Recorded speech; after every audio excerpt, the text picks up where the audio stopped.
Welcome back to the channel. Welcome back to another episode of the Freshman 15 College Football Podcast, where we talk about college football in about 15 minutes. And last week was destruction, doom and gloom, and a few ones that got away. But as usual, we're going to break this down, take a look at this week in the Saturday Spotlight, the upset picks, and a whole lot more. So not going to waste too much time with it. Tyler, what is up, my man? Not too much. Hoisting the strap again because I got another upset pick, right? So if you guys found us, I think all 4 major weeks we've hit one of our upset picks. So yeah, I'm kind of falling behind a little bit though. Yeah, keep tapping in and hit us up on FanDuel and you might get something. For sure, man. And also, let's not forget, guys, if you guys are tuning into the podcast, hit that sub button for more episodes like this. So you know what, Tyler? I'll tell you what today, man. Let's flip it. Let's kind of ride the momentum. So let's start off with the recap of last week, which was our upset picks. Yes, so sir. You lead the way, man. You got this. Yeah, so my upset pick was I took Washington State over Oregon State, and that was not a disappointer. I think the final score was 38-35. And Washington State, like I said in the previous episode, Cam Ward, he was going to be the difference maker in that game. And 4 touchdown passes, 1 on the ground. And I have never seen a man so calm, cool, and collected with a pass rush in his face. So when you guys see these highlights I'm about to throw up, he is calm, cool, collected. And they even say it like in the broadcast, like old Cam Ward would have just taken off, but he's reading his reads, he's directing his wide receivers. And his wide receiver, he's got 2 really good ones, Kyle Williams and Josh Kelly. And Josh Kelly balled out 3 touchdowns. 2 of them were on one-handed grabs. And I mean, it was absolutely insane to watch. In Oregon State, they have a running back. His last name is it's slipping me right now. But he's a very big back. And it's Deshaun. It's Deshaun something. He's a very big back. Bruiser, and he had 3 touchdowns himself, so it turned out to be a good game. But Washington State did overcome Oregon State. Kind of a back and forth because I was kind of following along. I'm watching my game on the upset picks, and I'm following along, and I'm like, because at first it's kind of like a big gap. It was like maybe a 3-score lead or something like that. It was like 21-7, and they came back a little bit, but it was never really like in play for Oregon State because Washington State never really let up. And yeah, I kind of saw that too. And then at the tail end of it, when I went back to check, it was close in the scoreboard. But like you said, it was a wash for the most part. So, I mean, congrats to you, man. You can hoist the trophy up, the belt one more time this week. Yeah. Right here. Now, on the other hand, I missed the boat. So my pick last week was, I ain't missed the boat, man. I'm sinking in the ocean right now. So I went with Iowa over Penn State for some odd reason. And in watching the game from kind of start to finish, it was complete control by Penn State. And the thing is, though, early on, Iowa had a chance because at that point, you have the muff punt. They go up 10-0. And they're still kind of having a chance to kind of hang in there and win the game. But at that point, I think until halftime, they contained the running game. Like Kaytron Allen, Nick Singleton, they were held in check. And I don't know if McNamara was hurt or not, but I feel like he should have been better. He was missing throws, just completely missing guys wide open. I know it was the rain and the conditions, but that's kind of like been symbolic of their entire season, just not opening up the passing game when you really need to against these opponents. And I think it was Rick Neuheisel at the on the broadcast tip at the halftime. He hit it on the head. He said, hey, they got to scratch that itch. You got to open up your playbook a little bit for the football. The problem is Iowa couldn't reach. And I think we saw 42 yards total on offense. And even then, and as bad as it is, I don't even see like going forward, Ferentz fixing it or being more comfortable. Say, hey, let's change things up a bit. Let's do something different. He's been there for 26 years. Yeah, and it's been the same all 26. I don't know how you can do that over and over again. And we know the definition of the word, but how you can do that over and over and over again with good teams and not bad defenses. And I don't understand where this is coming from, why they're doing it, but it really just, he never gave his team a shot. And we've seen it all throughout the weekend in the NFL of not giving your team a shot, but this guy really never gave his team a shot. And I think once they couldn't hold any longer, rain analogy aside, but the floodgates opened up. And Allen, Singleton, they found space. Drew Aller, by the way, was terrific. It wasn't where it was high volume, but it was just effective, efficient, just in command, in control. He played a great game, I think, just based on the circumstances, how he looked and his composure and in Happy Valley. I think, man, that was a great game for Aller. And yeah, man, I missed that one. So I messed up, man. Yeah, 31 nothing. I went back and looked at it. I was like, ooh, Yeah, that's a bummer. I felt bad. I kind of felt bad, man. So maybe on a lighter note, we had our Saturday spotlights as well. So you had your Saturday spotlight. Go ahead, tell us about it. Yeah, so I had Ohio State and Notre Dame, and obviously that one lived up to the billing. People Mm-hmm. saying instant classic. And it was it's kind of the game that Ohio State normally doesn't play. Usually when you think of Ohio State, they're throwing up 35, 45 points. But this one was a dogfight in the trenches. Like, this is the kind of football that you want to watch on to take away from, what you see in like the Big 12, where like I said, they're throwing up crazy amount of points. But it's just like a dogfight in the trenches Mm-hmm. for 3 straight hours. Just the big uglies beating each other up. Mistakes here, mistakes there, but Ohio State comes on top, 17-14. But I'm gonna say, like, Kyle McCord. I'm gonna call him Kyle McCool for that final drive that he had, because they go for it on 4th and 1 with 4 minutes to go, and they miss it. They run a jet sweep for some reason. He pushes to the outside on the short side of the field, Mm-hmm. and it's like, oh man, if Notre Dame's running the ball down their throats in the 4th quarter. So that instantly Notre Dame 2 first downs on 2 big running plays. Estime's taken over, and inexplicably they call a passing play, and Hartman runs an RPO, I think his name is like Tutawali. I'm sorry if I pronounce his name wrong, but he pushes the lineman back, and he sacks Hartman, and then on the very next play they go for a screen, and the same guy diagnoses it and tips it, almost picks it off. So then they run on 3rd and 15 or 3rd and 17, what it is. They punt it off, 1:26 to go, and McCord, he takes a 4th and 7. He converts on. They get down inside the red zone. It's a dumb. I don't agree with the call at all, with the intentional grounding with Marvin Harrison cutting inside, and he threw it towards the sideline to avoid a sack. That was just dumb. But they moved it back. That's a reach. And on that play, that very next play, he hits it. I think it's like a 27-yard pass dagger to Ibuka on the 1-yard line. Yeah. And, off the timeout. And this is where I say where it was Marcus Freeman with the inexplicable 10 men on the field, 2 plays in a row, like after a timeout. And then, our guy Chip Trainum gets it in for a 1-yard gain. And like I said, instant classic. 17-14, and it was my favorite game I've watched so far this year, because like I said, it was something different from what Ohio State normally does. It was a flair for the dramatic, and I think it was big time. I think it was big time, even from McCord's confidence going forward. You need to see that. And so I want to kind of take a step off the track for a second.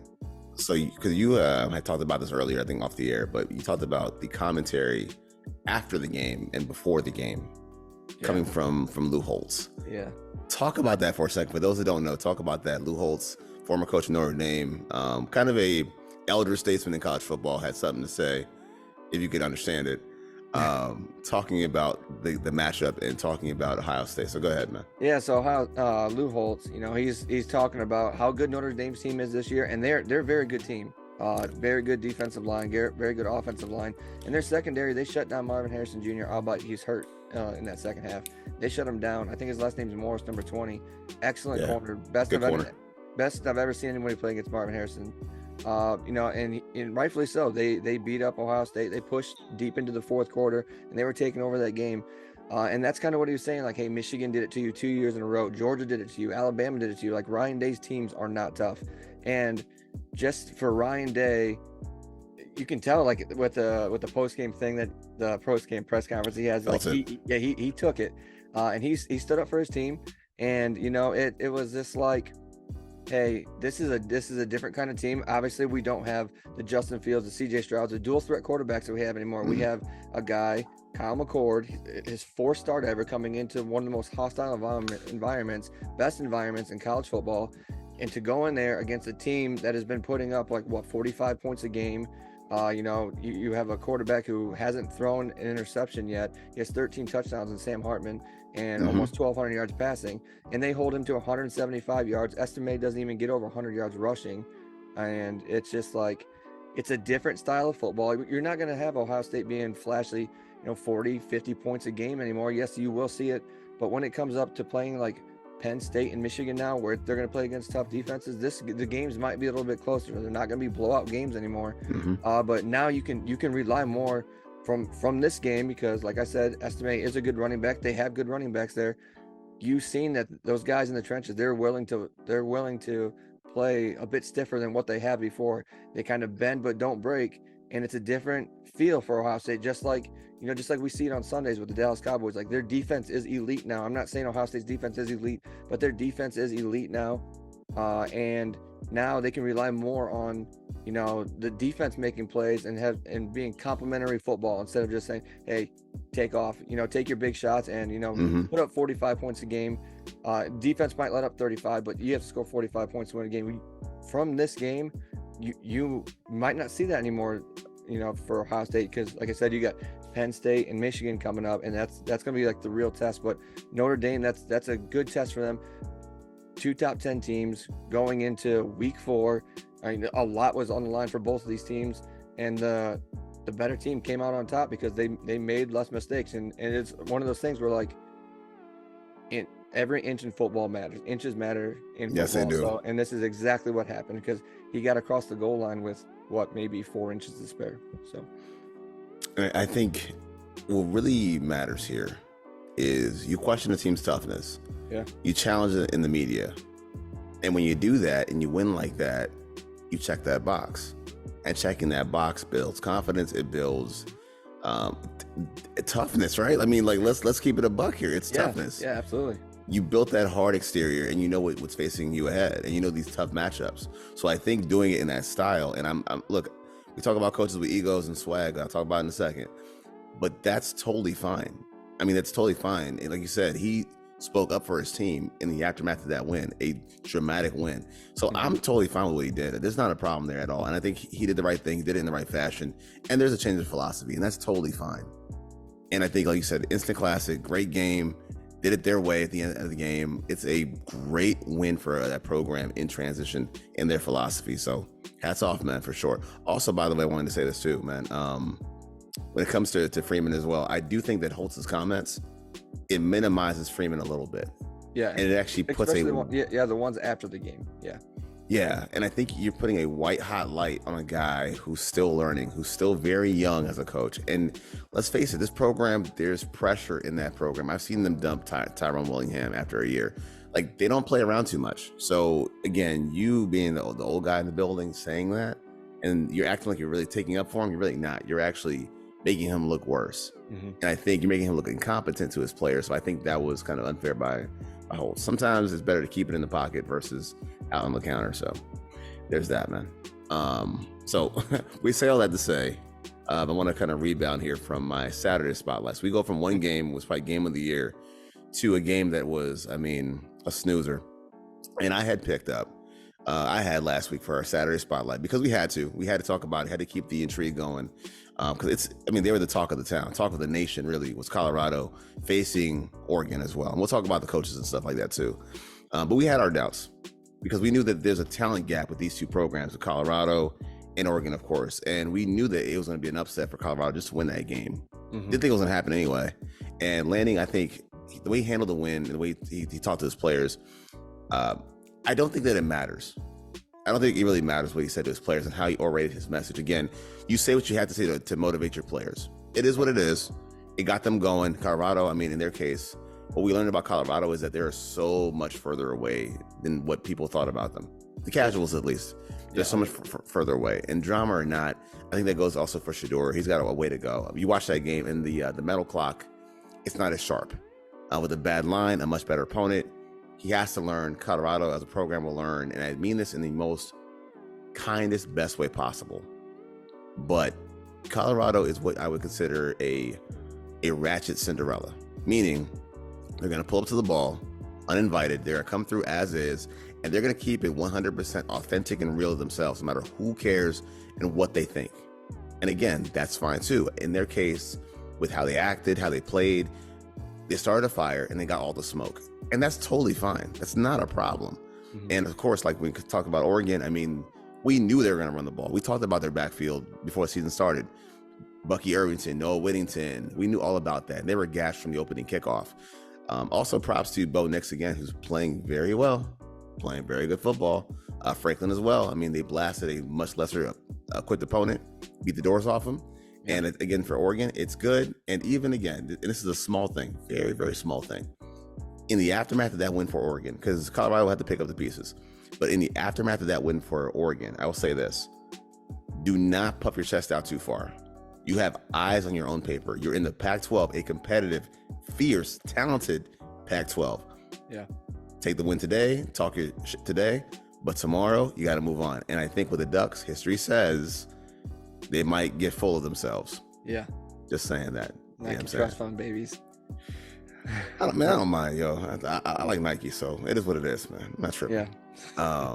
So, all right, moving on to this week. Actually, no, we'll scratch that. Can't forget this part. Cannot forget this part. So for the first time in forever, you and I were available for a lot of games that happened over the weekend. Yeah. And we got to talk about this. And you got the floor. You can start first. We're probably gonna have the same answer on the Big O board. But in college football, who either helped or hurt themselves the most last week in college football? So mine's actually pretty neutral here, but I think it's Notre Dame. I think they helped and hurt themselves at the same time. Sure. Because like right now, and I'm spoiler, that's gonna there's in my Saturday spotlight again. But you know, they play against Ohio State, and now they got Duke. They move into their ACC part of the schedule. Now they have Duke, undefeated team.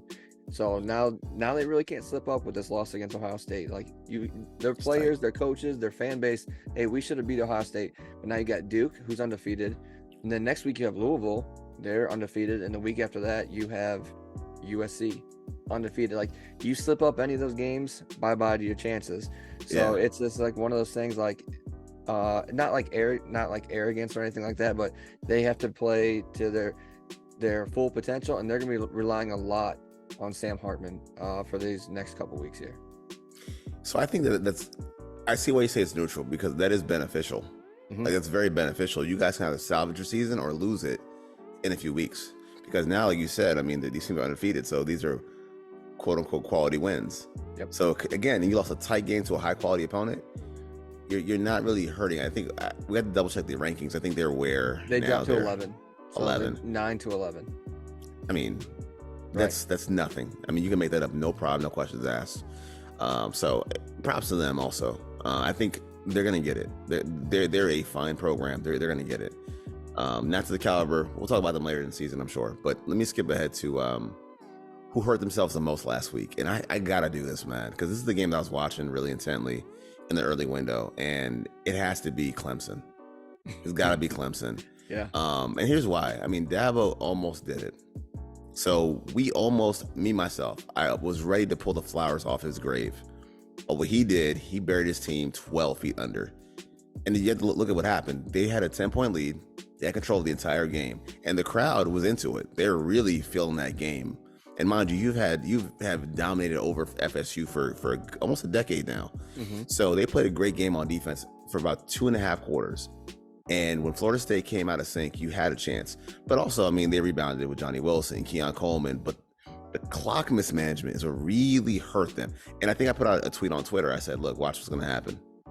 They're going to mismanage this game. And all this praise for the kicker. And I hate to do this to the kicker. It's not his fault. But you bring the kicker out of retirement. The guy's probably working at Goldman Sachs, like investment banking or something like that. So whatever they said on the broadcast. And I'm like, he's walking up and down the sideline. He's pacing. He's doing that walk. He's going to miss. Yeah. Lo and behold, he misses. And I think for them, man, it's just like they had it in their grasp. The play calling was weird towards the end of the game. Then even going into overtime, also poor play calling. And I just think, man, like even then, like first you had the 3rd and 1, and then, like you throw the ball for what? Like for what? I just think they play with heart, but they turned into the 10-man late. It was a bad loss, and Dabo's decisions with personnel, with play calling, with all that stuff that he oversees, he hurt the program. And if there was any way to salvage what we thought about Clemson, he buried it, man. Killed it. Yeah, they're sitting at 2-2 right now. So Crazy, man. So you know what? I think I know where you're going with this. So let's kind of move forward to this week right now and our picks for the Saturday spotlight. You got the floor, man. What is your Saturday spotlight? Yeah, mine's gonna be Notre Dame and Duke. Duke is undefeated. Notre Dame is not. But it's like a get back game for Notre Dame. Are they gonna be able to pull off, a victory against Duke? And this is like I said, they're coming into the ACC part of the schedule, and this is where you're gonna rely on Sam Hartman and his experience against these defenses. He's been at Wake Forest for the past 5 years, whatever it is. Mm-hmm. And so he's familiar with these teams, their defensive concepts. Yeah. And now he has a better team around him than he ever has, in the trenches. So he has time now to dot up these teams. But it's going to be a real intestinal fortitude for him and Marcus Freeman to get back in that coaching staff, to get back on track and pull them through like these next 4 games. These next 3 games now that Ohio State's over, these next 3 games are going to define your season, because after that you have like Stanford, and I think they do play Clemson again. Let me check real quick. But they do play Clemson, but that's like their last hard game, because then they have Wake Forest and Stanford. So like I said, USC, so they have Duke, Louisville, and then USC. So Duke is like that first stepping stone to see where they're going to go. Yeah, man. Again, for both programs, it's salvageable. It's still not over. We talked about it already. Like, it's a loss from last week, but you can kind of recapture, recover, get your bearings right, and be ready for those big games ahead. Yep. Like you mentioned USC as well. So I wanted to go this direction for my Saturday spotlight, and I thought about this a while ago, and I can't remember if we did this on the air or off air, where we kind of ran through this team's schedule and looked at any bumps in the road and saw where they had kind of smooth sailing. But my Saturday spotlight is going to be Kansas at Texas. Okay. And when I saw the game, I kind of had to pause for a second, and I think with Texas, things have been going very well, like really, really good. But this game, we looked at the schedule together, I said, Kansas. Kansas is that game that kind of makes you feel a little bit weird. And I look at the Texas talent. Right now, they are on a roll. They're playing great ball. And you tell me if you thought that going into week 4, their top receiver in terms of yards was going to be the tight end, Jatavian Sanders. Right. Yeah, we highlighted him in the Alabama game, after the Alabama game, yeah. And that's like found money. Yeah. Because we think about Worthy, Adonai Mitchell. Wellington, all those guys. Worthy, Adonai Mitchell, the freshman, I think it's Cook. I think Jonte Cook. You think about all those options, and he's the guy leading the pack right now. Mm-hmm. It's just a plus for the offense, I think. But that said, Kansas is handling their business. Jerome Robinson, Austin Booker, they're getting a lot of pressure off the edge. They're kind of disruptive now. Mm-hmm. And then you have Kenny Logan having a good year as well. But I think their real shot in the dark is the running back that we've talked about before, Devin Neal. He is their Mr. Do Everything.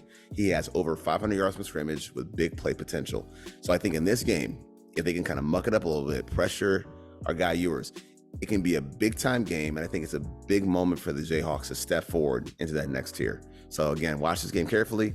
It's a Saturday spotlight. Yep. So if we roll into the upset specials, and I'm surprised. Okay. I'm seriously so surprised that Clemson is last time I seen it was a 6.5 point favorite over Syracuse. Clemson 2-2 versus Syracuse, who's 4-0. And I think that with that being said, the number 4 rated defense in the country under Dino Babbers, the Syracuse Orange, is going to take down Clemson, and they're going to stick that knife in them and twist it and slowly kill Dabo for the rest of the season. Garrett Schrader, he's their quarterback. He's their leading rusher. It's crazy. He's got like 6 touchdowns rushing this season, and a lot of that came in the game against Purdue. But you play against, like I said, Purdue. They usually have a pretty good defense, and he can dot people up when he has to. We've seen it last year, and now he can also run. And a team that is like flailing the way they are in Clemson, like you said, they were up on Florida State, and they just went, and now you're playing against the number 4 scoring defense in the nation and the number 5 scoring offense in the nation. And Syracuse can't control who they play, but they take care of who's in front of them. Mm-hmm. And I think this is where, like I said, they're going to stick that knife in Dabo and twist it. And this could be the end of Clemson's run of their so-called dynasty that they've had for the past 10 years. So that's why I'm excited about it. Garrett Shredder. Garrett Shredder. I mean, Yeah. so I mean, look, actually, just so you know, that there's a prize pick out there for you guys. It's this game. Again, you called it the point spread, the talent, the production, all that matters, man. You're gonna put roulette on this game. Might as well bet on Syracuse over Clemson. And then here's my upset pick of the weekend, and Lord knows I gotta get close this time.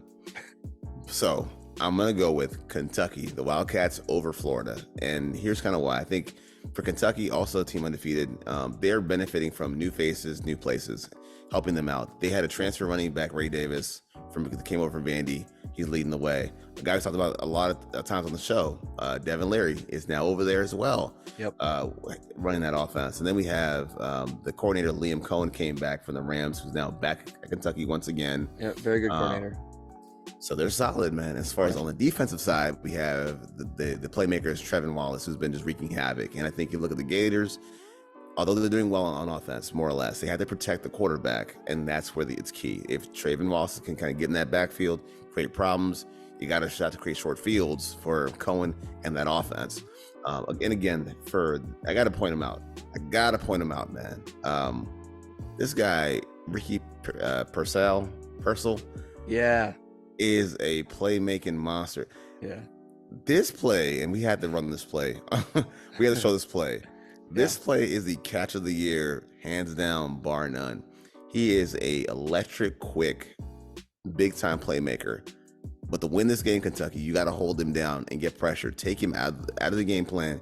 Get pressure early. But I think if they can do that, limit him and Trevor Etienne, they got a shot. I trust Devin Leary. I trust Tavion Robinson in the home crowd at Kentucky. So in the upset pick, give me the Wildcats over the Gators. And that makes sense, because if you will go back and watch the Florida-Tennessee game, in the second half, Tennessee rattled Mertz pretty bad. Like he was off target. He was frustrated. And if, like you said, if they can get home just a couple times and they keep it close in the first half, or they're in the lead, they'll take that game. I feel real good about this one, man. I gotta get the belt back. At least, look, if I don't get the belt back, we can be tag team champions. I need that belt back. I got the gold mic. I need the gold belt. Yeah. But man, other than that, man, any last thoughts? No, Ohio State's off this week, so I kind of just get to relax a little bit. I'm still winded from last Saturday night, man. So it was a party. It was a party over here. But like I said, just kind of tired of it's people overanalyze Ohio State like they overanalyze the Dallas Cowboys. Like if they're not winning by 30, they suck. It's just like a win's a win. You get it how you get it, and you just move on to the next one and hope you get better. So yeah, and you're fortunate to win any of them, honestly.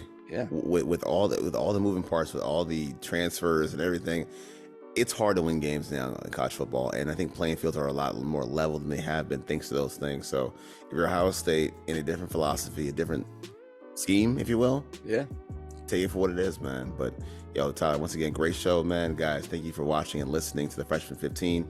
I ask you guys once again, hit that sub button, get the show up to about 500 subs. You guys know where to find me on Twitter and wherever else, or X as they call it. But I'm gonna X this show out, guys. Thanks for watching, and as always, peace.